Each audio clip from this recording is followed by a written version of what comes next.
बिस्मिल्लाहिर्रहमानिर्रहीम। अस्सलाम वालेकुम। मैं हूं नासिर नकवी। आइए इनके साथ इब्तिदा रब्बुल इज़्ज़त के नाम से जिसने जान दी जहान दिया और दरूद व सलाम मोहम्मद व आले मोहम्मद पर। उम्मीद है आप लोग खैरियत से होंगे और दुआ गो हूँ कि अल्लाह आपको सेहत व तंदुरुस्ती के साथ सलामत रखे।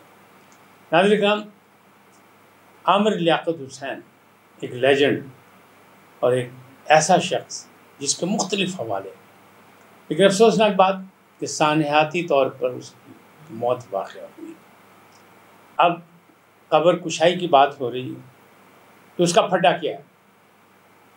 इंकशाफात पे इंकशाफात हो रहे हैं और जिसके मुंह में जो आ रहा है वो कह रहा है। ये कहाँ तक जायज़ है, कहाँ तक नाजायज़ है, इस पर गुफ्तगू करूँगा। हमारे बहुत प्यारे दोस्त, मज़ाह की दुनिया का एक मुनफरिद नाम मसूद ख्वाजा, वो भी गुज़िश्ता रोज़ दुनिया से रुखसत हो गए और अब अपने बेटे के इंतज़ार में उनकी मैयत मौजूद है। कल उनके साहबजादे तशरीफ़ लाएंगे वतन, तो फिर उनकी तदफीन की जाएगी। महंगाई आपका भी प्रॉब्लम, मेरा प्रॉब्लम भी, और दुनिया में भी बड़ा प्रॉब्लम। इस मामले पे भी बात होगी कि कहाँ ये ऊँट किस करवट बैठेगा। लेकिन पहले आपसे दरख्वास्त है कि INN को सब्सक्राइब करें, लाइक करें और घंटी का बटन दबाना ना भूलें ताकि हमारा आपका राब्ता मुस्तकिल बुनियादों पर कायम रहे और अपनी कीमती राय का भी इजहार कीजिए।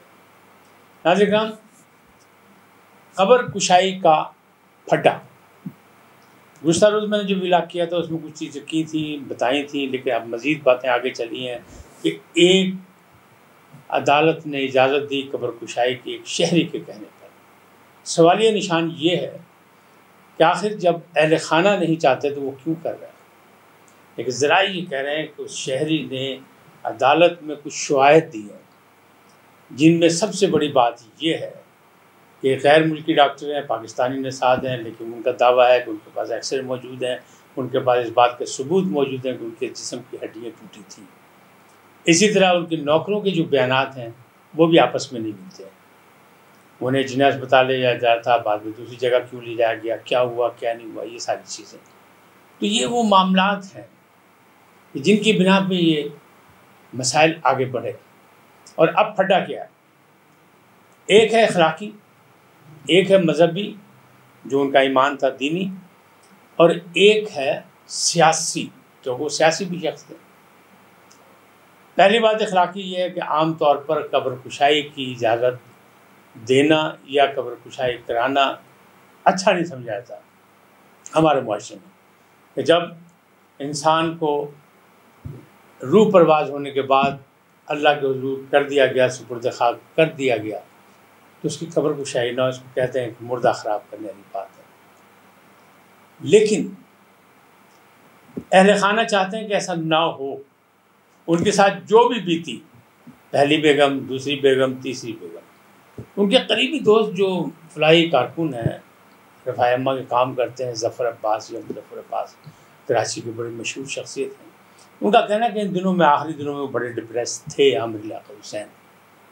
और इसका असल जो बताते हैं कि इसे पसे पर्दा जो कहानी थी वो उस दानिया शाह की थी जो तीसरी बीवी थी, जिसने उनको मुआशरे में नंगा करने की कोशिश की थी। अफसोसनाक हद तक एक बीवी की हैसियत से भी ये काबिल मज़म्मत बात है, अफसोसनाक बात है। लेकिन उसकी वजह से वो बहुत डिप्रेस थे। पहली बेगम और बच्चे यानी बुशा साहिबा और उनकी औलाद जो है वो नहीं चाहते कि कब्र कुशाई हो। लेकिन मुलाज़मीन के जो बयानात हैं उन हवालों से एक शहरी की दरख्वास्त पर जो शवाहिद दिए गए अदालत में, उससे ये साबित हो रहा है कि एक लेजेंड, और ख़ास तौर पर जो शोहरत याफ्ता शख्सियात होती हैं, जो मशहूर लोग होते हैं, जो लेजेंड होते हैं, वो कहते हैं ये अवामी मलकियत होते हैं, यानी पब्लिक प्रॉपर्टी होते हैं। लिहाजा कोई भी इसकी बात कर सकता है कि असल बात हमें बताई जाए, हम इसके चाहने वाले हैं।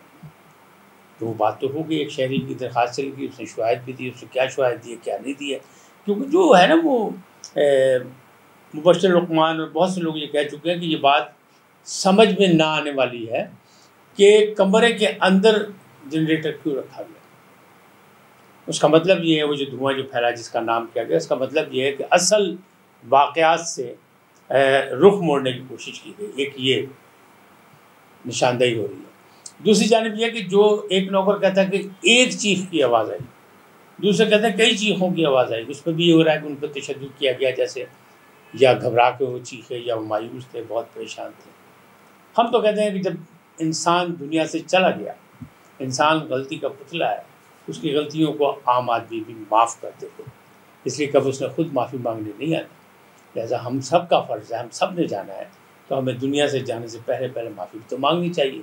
لیکن اگر نہیں مانگ سکے تو جو ارد گرد کے دوست ہیں، احباب ہیں، انہیں چاہیے کہ ایک بشر کی حیثیت سے ہمیں معاف کر دیں، اور ہم سب کو چاہیے کہ ہم عامر لیاقت حسین کو بھی معاف کر دیں۔ ان کے فیملی ممبران نے تو کر دیا۔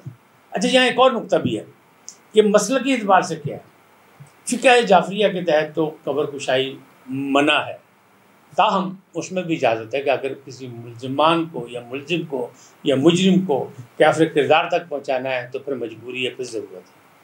اب دوسری جانب جو دوسرے مسالک ہیں وہ بھی اسی طرح کی باتیں کر رہے ہیں، اس سے الگ ان کی بھی رائے نہیں ہے۔ لیکن ایک ان کے بھائی ہیں، عامر لیاقت حسین کے بھائی عمران لیاقت حسین، اور ماشاءاللہ وہ اپنے نام کے ساتھ آیت اللہ بھی لکھتے ہیں۔ تو آیت اللہ عمران لیاقت حسین کہاں ہے؟ ان کا فرض تھا کہ وہ آتے ایسے مسئلے پہ اور مذہبی انداز میں، مسلکی انداز میں، جس انداز میں اس کو سالو کرتے، حل کرتے، لیکن وہ پوری اسکرین سے غائب ہے، اس پورے رسانے میں وہ نہیں ہے۔ ٹھیک ہے، خاندان میں خزاوات ہوتے ہیں، ہو سکتا ہے یہی وجہ ہو، لیکن بہت سی کتابوں کے مصنف ہیں، ان کی ذمہ داری اپنی جگہ ہے، اس لیے کہ بھائی ایک بڑے عجیب سانے میں چلا گیا۔ سیاسی طور پہ جو اسکینڈلائز کیا جا رہا ہے وہ بھی اس کا مطلب یہی ہے کہ وہ سیاسی تھے اور اب ان کی جگہ الیکشن بھی ہوگا، اور الیکشن کے لیے خاص طور پر الیکشن کمیشن نے فوج بھی مانگ لی ہے کہ معاملات وہاں بگڑنے کا خطرہ ہے۔ یہ ساری چیزیں جو ہیں آہستہ آہستہ نکل رہی ہیں۔ ابھی بورڈ بنا دیا گیا ہے اور ابھی اس کی تحقیقات یا کرنے کے لیے قبر کشائی نہیں ہوئی ہے، لیکن کسی وقت بھی وہ ہو سکتی ہے، اس لیے کہ باقاعدہ عدالت سے اس کا اجازت نامہ موجود ہے اور یہ فیصلہ ہو چکا کہ یہ ہوگا، تو مزید انکشافات سامنے آئیں گے۔ لیکن بات وہی ہے کہ اہل خاندان کے لیے، اہل خانہ کے لیے بڑی تکلیف دہ صورتحال ہے، ایسا ہونا نہیں چاہیے تھا، لیکن بدقسمتی سے آ رہا ہو۔ اگلی بات کہ خواجہ مسعود جو گزشتہ روز انتقال کر گئے راولپنڈی کے ایک اسپتال میں، وہ گردوں کی بیماری میں مبتلا تھے اور ڈائلیسس ہو رہے تھے ان کے 8 ماہ سے، لیکن میری جب بھی ان سے بات ہوتی تھی تو بڑے خوش و خرم تھے، وہ کہتا الحمدللہ کچھ نہیں ہے، میں ٹھیک ہوں، بالکل فرسٹ کلاس ہوں۔ لیکن وقت مقرر ہے، وہ چلے گئے۔ اب سپرد خاک ہونے کا بھی وقت مقرر ہے، اس لیے کہ بیٹا آئے گا تو سپرد خاک ہوں گے، اس پہ تفصیل سے پھر بات کریں گے، لیکن کل ان کی تدفین ہوگی۔ میری آپ سے گزارش یہی ہے کہ دعا کیجیے گا کہ اللہ تعالیٰ اس کے درجات بلند کرے، اس کی مغفرت کرے۔ ایک اچھا آدمی تھا، لوگوں کے چہروں پر مسکراہٹیں بکھیرنے والا تھا، اسے یاد رکھنا چاہیے۔ بڑی تفصیل سے اس پہ ایک الگ پروگرام کروں گا، لیکن کیونکہ ذمہ داری ہے میری، میرا قریبی دوست تھا۔ لیکن مہنگائی کی بات جو ہے، مہنگائی ہمارے اور آپ کے گھروں تک آ چکی ہے۔ حکومت جو مرضی کوشش کرے، اگر IMF نے ریلیف دے دیا تو معاملات کچھ دیر کے لیے بگڑ جائیں گے، ورنہ ڈالر جو ہے وہ 213 تک پہنچ چکا ہے اور ابھی اس کی رفتار اڑان چل رہی ہے۔ تو اگر ڈالر مہنگا ہوگا، پٹرول مہنگا ہوگا، پٹرول کی بھی امید یہی ہے کہ مزید مہنگا ہوگا، تو ہم اور آپ کہاں جائیں گے؟ یقیناً یہ لمحہ فکر ہے موجودہ حکومت کے لیے، اس کو کچھ نہ کچھ کرنا ہوگا، ورنہ ہم لوگ جیتے جی مارے جائیں گے۔ اسی دعا کے ساتھ کہ اللہ تعالیٰ ترقی اور خوشحالی کی راہیں نکالے، ہمارے لیے آسانیاں پیدا کرے۔ آپ سے گزارش کہ INN کو سبسکرائب کیجیے گا، لائک کیجیے گا، گھنٹی کا بٹن دبانا نہ بھولیے گا اور اپنی قیمتی رائے کا اظہار کیجیے گا۔ اللہ آپ کو سلامت رکھے۔ خدا حافظ۔